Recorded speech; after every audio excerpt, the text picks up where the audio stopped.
Donc là voici deux panneaux solaires de 400 watts montés sur un suiveur solaire. Donc actuellement ça fonctionne bien. Donc là nous voulons en présence du capteur solaire qui se trouve monté là. Ensuite, donc là-dessus monter un micro-onduleur APS DS3 accompagné de deux vérins.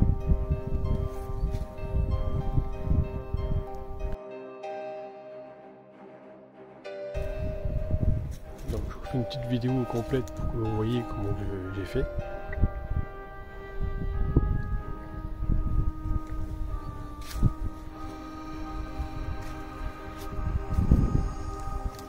Donc là j'ai mis une tige filetée, j'ai mis un boulon soudé derrière de façon que ça soit libre sur son axe. Ici j'ai monté sur un axe avec des graisseurs de chaque côté de façon à pouvoir graisser pour mon pivotement. C'est ce fer là qui jouera ce rôle là.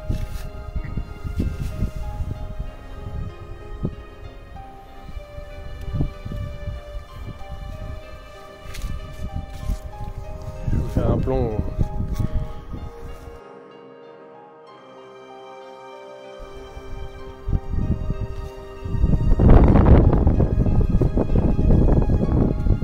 donc là je suis en autoconsommation, donc le surplus que j'ai je renvoie en EDF bien sûr.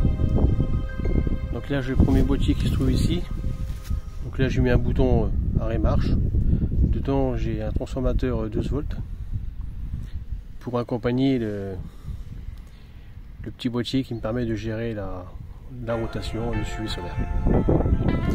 Donc le boîtier à l'intérieur,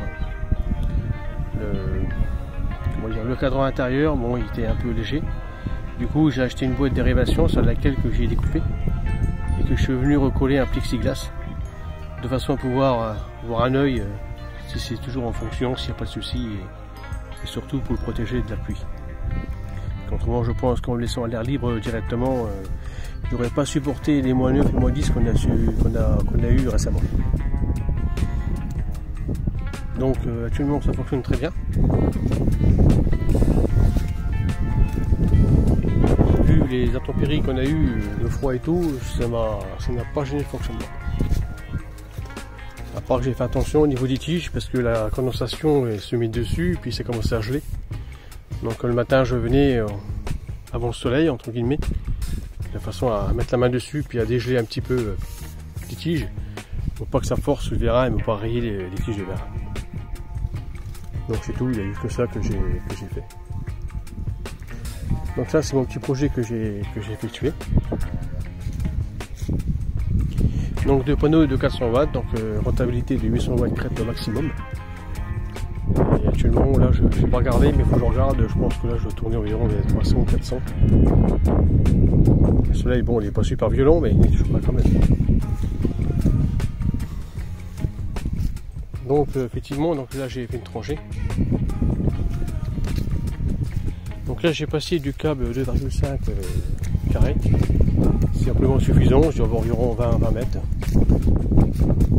Et celle-ci je l'ai reliée. Je l'ai relié ici. Pareil, j'ai monté 4 panneaux solaires. Donc ceux-là ils sont fixes. Donc là j'ai relié ça dans mon petit boîtier en dessous.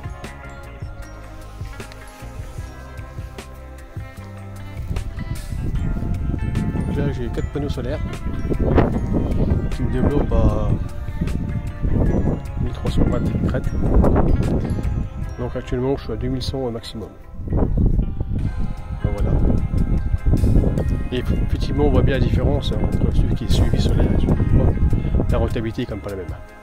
Là on se rend bien compte que c'est beaucoup plus rentable en suivi solaire qu'en fixe. Mais je suis quand même pas déçu de l'ensemble. Actuellement je crois que j'ai commencé au mois d'avril. En avril actuellement je suis à 1600 ou 1700 kW de production. Et malheureusement j'ai réinjecté sur le compteur Linky 260 kW. Donc je suis en autoconsommation. Donc pareil, monté sur un micro-onduleur. Donc un micro-onduleur pour 2 panneaux. Bien sûr, tout relié à la terre, ça va de soi. J'ai fait une petite modification sur ces bacs là. J'ai fait un petit support supplémentaire de façon à pouvoir régler ma hauteur en fonction des saisons. Et je trouve que là je suis pas trop mal réglé. Donc là je pense pas le bouger, mais bon, on verra bien. Mais j'ai la possibilité de régler un petit peu son angle, soit de le remonter ou de la baisser. Et du coup suivi de... À l'origine c'était 2 petites pattes. 2 petites pattes, là j'ai remis de fer plat avec un axe boulonné, et du coup il se trouve articulé. Et c'est bien. J'ai mis devant, j'ai habillé un peu devant en bois, de façon à le protéger contre les intempéries. Je vais éviter un maximum que les micro-onduleurs soient soumis à les intempéries qu'on rencontre actuellement. Puis bien sûr, les bacs sont lestés par des cailloux et du sable. Donc j'ai 400 kg. En tout, je vais avoir 400-500 kg sur mes bacs, donc là, il ne s'envolera pas. Donc voilà ma petite installation. Et après, donc, j'ai refait une autre tranchée. Celle-ci, elle va dans mon garage. Même si on voit plus rien depuis le 1er avril. Donc voilà, donc je suis passé en câble de 5. Et j'ai rejoint là-haut dans mon garage. Pas mieux, du coup ça rentre dans mon garage. Donc là, donc du coup mon câble arrive ici. Arrive dans mon petit boîtier. Donc c'est pré-câblé, hein. J'ai acheté tout ça sur Allo Solar, donc très très content. La livraison effectuée dans les temps, bien emballé, propre, rien cassé. Franchement, rien à dire. Donc du coup, donc le câble, vous voyez le câble arrive.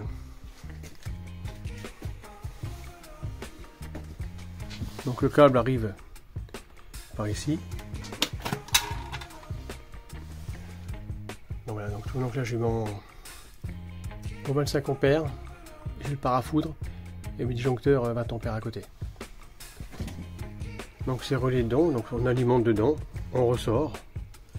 Et je suis ressorti, je suis venu alimenter directement une boîte d'élévation que j'ai dans mon garage actuellement. Et ça repart directement dans le réseau. Donc franchement, simplicité, je m'attendais à une complexité beaucoup plus importante par rapport au compteur Linky. Je croyais qu'il fallait tout démonter, tout régler, mais non, il n'y a rien à faire. On branche la boîte d'élévation et le courant se répartit directement dans la maison. Et le courant est épuisé par les panneaux solaires, et puis le restant, le manque à gagner, bah, c'est EDF qui le complète. Donc très content. Donc voilà, pour la petite vidéo. Bon voilà, je vous remercie tous et puis bonne journée.